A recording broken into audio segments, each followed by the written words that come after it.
Hello everybody and welcome to a Saturday afternoon edition of Post-Race Conversations from North Wilkesboro Speedway. I'm Chase Folsom, here with Mark Kristl, following not only the Window World 250 for the NASCAR Craftsman Truck Series, but also a pair of heat races for tomorrow's NASCAR All-Star Race for the Cup Series. So lots to unpack with our day. First of all, 250 laps for the trucks. There's a really big storyline that happened on the final lap that we will get to in a little bit, but we're going to start with the racing. This has been pretty good for a repave. What did you make of the racing product we had today? It was good racing if you got over the fact that Corey Heim was pretty much in his own zip code. In stage 2, I believe it was some pit strategy where he didn't get the lead and his Tricon Garage teammate, Gio Ruggiero, scored the stage 2 victory. But at the same time, I mean, Heim was the dominant truck. He had a shot to win. I think David Gill in post-race told me that they've had a shot to win with that 11 truck in every race this season. Those were my sunglasses falling off of this photo tower behind the camera. Sorry for the facial expression. That's just a lot of money that just flew off this thing anyway. On that humorous note, a lot of money also Tricon has with their budget, but as Gilliland said, it takes talent as well, because as we saw up until he got spun, Brent Cruz in his debut was running well, and that was his first race, hence the debut, and he's got talent as well. So, Tricon very good, Corey Heim very good. I feel like that's something that could be said every race, including next week at Charlotte, because Heim was good there last year until he got disqualified post-race. Absolutely. I think you mentioned Gio as well. All the Tricon trucks really brought the speed today. Not really shocking to see Brent run well in his first career start here at North Wilkesboro. We saw how fast the 11 truck was last year here. And not only that, but Butterbean, Brendan Queen, made his first career start here last year as well in that one truck and was also really fast. So excited to see what Brent can do in his upcoming starts. I know he's got a bunch of them in the back half of the year now that he's 16. So, and he's got ARCA, and I think he's got late models, and he's got a host of stuff. He's a talent. Absolutely. So, with all that being said, Corey Heim did not win the race today. That was Chandler Smith. And Chandler Smith won the race because of his teammate. They had an overtime restart thanks to, I forget, it was the Brent Cruz spin that set up the overtime restart. So to set it up, it was Corey Heim on the outside, Chandler Smith on the inside, Layne Riggs lined up, I guess technically fourth, but right behind Corey on the outside. Yeah. Corey got a great restart, came down into turn 3, kind of missed the bottom, and Layne got to his inside, drove right down into that corner down there, sailed it off at the corner, tried to slide him, pushed him up the track a little bit out of the groove. Heim got in the marbles and spun. Smith got around the 34 of Riggs. Yellow comes out, Smith wins the race. There's a lot of talk about whether the move was fair or foul. Where do you lie on the spectrum? It's short track racing. He didn't get him into the wall. He didn't dump him. He got him into the marbles, and yes, he spun. That happens when you're in the marbles, but I have no problem with it. I know Corey's disappointed. I also imagine part of Corey's disappointment is we've seen such as at Homestead where he's got the best truck, he didn't win. So he could have a bunch more wins if either luck or things out of his control, however you want to phrase it, if those would have gone according to plan, he could have a lot more wins. And also, I'd like to point out, when he missed that turn, he didn't get bumped. I think he was doing a little bit of mirror driving and overshot the corner, allowing Layne and Chandler to get there and for it to happen. So, Corey has every right to be upset. It's the last lap and you don't win. At the same time, he gave them the opportunity. It's the last lap and it's a short track racing. Yeah, there's a lot of people that have made aside from Corey Heim, the Tricon camp has every right to be upset. You know, you just watched a dominant truck spin down the back straightaway on the white flag lap after you took the white flag in the lead. You're going to be upset. From the people on the outside of the situation, whether it's in the industry or the fans or whoever, I don't really see the side of being upset with Layne Riggs and calling it a dirty move or saying he wrecked the 11, because he didn't. I mean, yeah, he sent it off into turn one. Like, he sailed it way farther than anybody has. But he got the truck slowed down. They barely made any contact. He shoved the 11 maybe 3/4 of a groove up. And it wasn't in the wall. They never touched the wall. The 11 had room. He got in the marbles, buzzed the tires, and spun. That is short track racing. I don't know what else you want the guy to do. Like, if you're saying there's an issue with that, I don't think you are expecting the guy in second to go and try and win the race. And it's really frustrating to see the sentiment around that be so negative, because we deal with the cup cars that just ran a little bit ago, and they can't pass at all. So you see a guy in a truck be able to maneuver around the racetrack and set up a run and slide up the racetrack and try and race side by side off the corner. That is a positive thing. That's what we used to have with the old cup cars. I don't see why everybody is suddenly taking an issue with that. And remind you, it's also winning your own system. And every win, Exactly. 5 points, where winning matters more than it has maybe never in NASCAR's history. I'll let the commentary I'd agree with that. I'll let the commentary decide that. But at the same token, winning is on the line. It's 5 playoff points. For guys who don't have wins, it's winning you're in. Layne Riggs does not have a win this year yet, so even if he is in a points position, the win virtually guarantees he's in. And they've got a couple disqualifications, too, that have put them farther down in points than they probably could be. So the pressure is definitely on the 34 team to win, especially now when his teammate has 2 of them.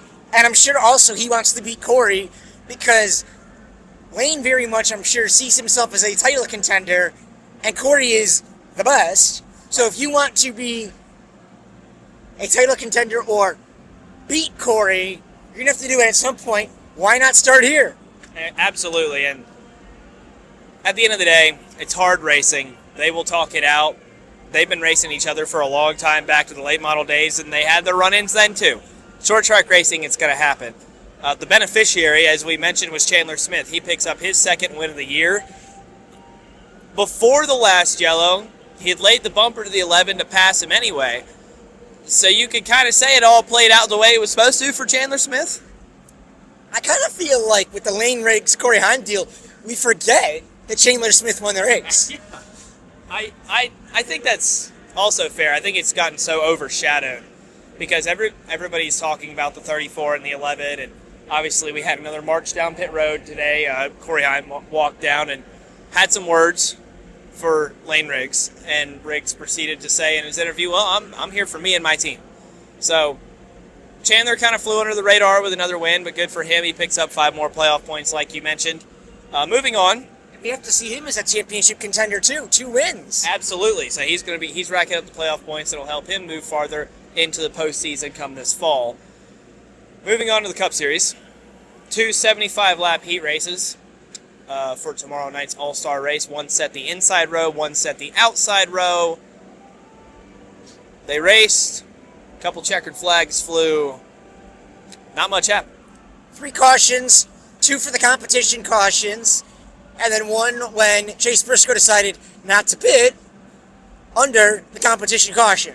So, Which I will point out worked for Keselowski, but they had a much better car and they had clean air the entire time. That was the key in the first race that worked for Keselowski that didn't work for Briscoe. yeah, that's fair. And Briscoe outright said he wasn't going to beat Bell if he put tires on. So,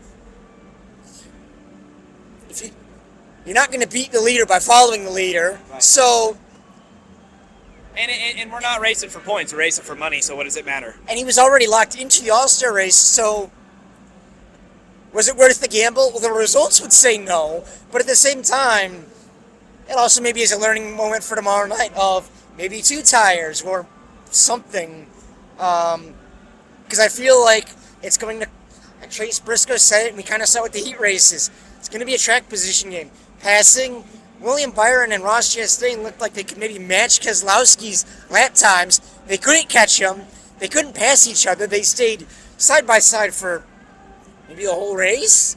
Yeah, there was a point in time when both the 24 and the 1 got underneath the 6 at separate points in that first heat race, and they could get to him. They could get under him off at 2, and they could run the bottom down here in 3 and 4, but the bump off of 4 kind of prevented anybody from completing a pass for the most part. And I think the other thing we saw that I would say is alarming is we still have the same issue of we don't have tire wear. It's tire temperature that matters. A guy could, like William Byron, for example, got underneath Brad Keselowski, ran underneath him for 5 or 6 laps, heated up his tires, fell back. The one passed him. Byron fell all the way back to Blaney. Ross Chastain got underneath the 6 of Keselowski. Same thing. He couldn't get around him. All of a sudden, his tires are hot. He falls back to the 24. So it's really, there's no tire wear. It's just heat cycles that are constantly going over and over and over and over in a pattern throughout a run. And I don't really think that that's a productive form of tire wear, especially for NASCAR's top level. Especially when you have 5 sets tomorrow. Unless we start wrecking early, we're not going to have any tire. It's not like they're going to need to be doing tire management, because if a caution comes out, the promoter's caution, or however you want to phrase it, just put 4 fresh tires on, and as long as the picker doesn't make any mistakes, you're probably going to retain your position from where you entered. Absolutely, and that's what happened with Larson last year. Larson came in and put those tires on late in the 11 and the 22, and I believe it was the 20 also that was at the front. They stayed out on what they had, and Larson flew through the field for about 4 laps, and as soon as he had enough heat in his tires, it leveled out. So I'm worried that we may see more of the same tomorrow. The good news is the track seems to be widening out every single time we come here, so that's going to create, I guess, the illusion that there's passing, and if there's guys in traffic and dirty air, we could see some passing. But at the front, we may see a show like we saw last year when Logano just led basically every lap. Which is a shame, because the trucks, there was passing, there was lap traffic, there was... And there was with the Cars Tour as well. Yeah, obviously with the Cars Tour races, the 2 winners were the dominant drivers. But yeah, so for the racing we saw prior to Cup on track, there was passing. Cup, the top series, it's hard to pass. So as much as there's the conversation of should there be a points race at North Wilkesboro, if we can't pass, is that something that would put on a good product? Again, I'll leave that to the commentariat, but it's going to be hard to pass here tomorrow. I'll tell you that for certain. So we got to wrap this up. What's your prediction for tomorrow? Who's going to win the $1 million? Bell has he had a 3-race winning streak. He nearly could have won the Daytona 500. He'll be starting up front. I'm going to go with Bell because, again, it's going to be very hard to pass. His pit crew has shown they can get him out front for races, and it's going to be hard to pass. So even if you are making improvements on your car, I think we kind of saw Blaney's car where they were making subtle improvements, but it's going to be hard to pass. I will take the 1 car of Ross Chastain. They need a good run. They've been struggling, especially in qualifying trim throughout the year. They seem to have brought some speed this weekend. Ross and Phil Surgeon have figured something out with that car. They're going to be up front. If you had to pick any guy running second on the last lap to say, yeah, he's going to be aggressive and go win $1 million, I'd put my money on Ross Chastain, so that's what I'm going to do. Ross Chastain wins the All-Star race tomorrow night. That's going to do it for us. He's been Mark Kristl. I've been Chase Folsom. So long from North Wilkesboro Speedway. This is Custom Patch Hats. But what makes us custom? Well, that actually begins with you. We're just bringing your unique vision to life. No knockoffs, no lookalikes. Your design is one of a kind. We know hats, we know design, and we know quality. The proof? It's in our production. Hand-stitched with precision and care, with brands you know and trust. A one-of-a-kind patch deserves a one-of-a-kind treatment, all the way to your doorstep. It's how we keep it custom. Steven Stump of Frontstretch.com here. Come back for more great racing videos, and if you like us, don't forget to hit that subscribe button.